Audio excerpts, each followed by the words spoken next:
with the 3 stages of translation process, the synthesis of protein. So there are 3 stages. First one is initiation, second elongation, and the third one is termination. So this is the first figure that shows the initiation process or stage and how the initiation complex is formed. So for the first stage initiation, there's initiation factors here. And there's mRNA that has been transcribed from a transcription process. So this mRNA is located at a small ribosomal subunit. And this figure here, so that's tRNA with methionine or the start codon. So this tRNA will be placed at the P site, okay, P site of the large ribosomal subunit. So this is the initiated tRNA with amino acids methionine that represents the start codon. Okay, this figure here, so there's a large ribosomal subunit that will be joined together with the small ribosomal subunit and with the mRNA. So at the large ribosomal subunit, there are 3 sites, E site, P, and A site. For the P site is the first tRNA with MET, so it's placed here. Okay, so A site is for the new amino acids that will be brought by the tRNA, and E site is for exit stage. This is the second stage that shows elongation process in the translation. Okay, so we look at one by one this figure.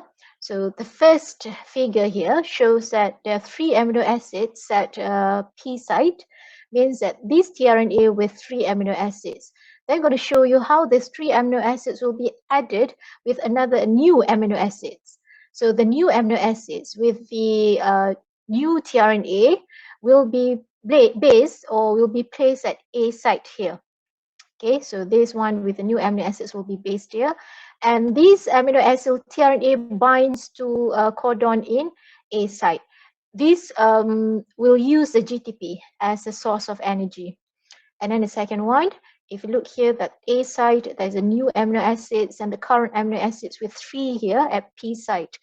So these 3 amino acids will be broken. The bond between the amino acids and the tRNA will be broken by enzymes peptidyl transferase, and these 3 amino acids will then join to the new amino acids.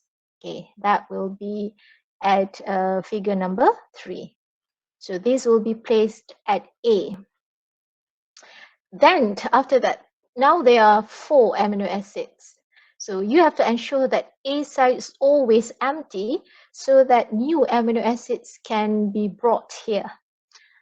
So there's going to be a movement, ribosomes movement by 1 codon. So this is the translocation towards the 3 end of mRNA, and there will be usage of GTP, another source of energy apart from ATP. So this figure number 4 here. So that's 1 codon movement of the ribosome. So now the 4 amino acids are placed, the 4 amino acids are attached to the tRNA is placed at P site.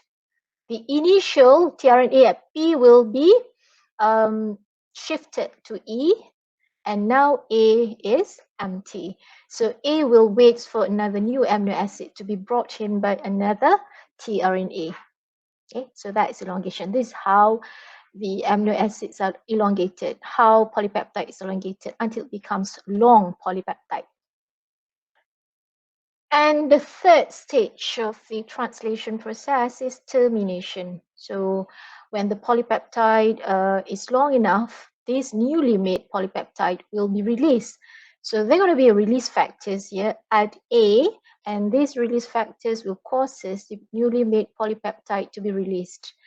And next, what happened when the termination occurs? Actually, it will reach the signal will reach at the stop codon. So stop codons are UAA, UAG, or UGA. Okay. So once reached the stop codon, so termination will occur. So all this large ribosomal subunit, small ribosomal subunit with the mRNA will be separated, okay, like this. So all release factors, small ribosomal subunit, the tRNA, the mRNA, and large ribosomal subunit will be separated. So take note, at the large ribosomal subunit, the EPA sites are located. So this is the termination of the translation process.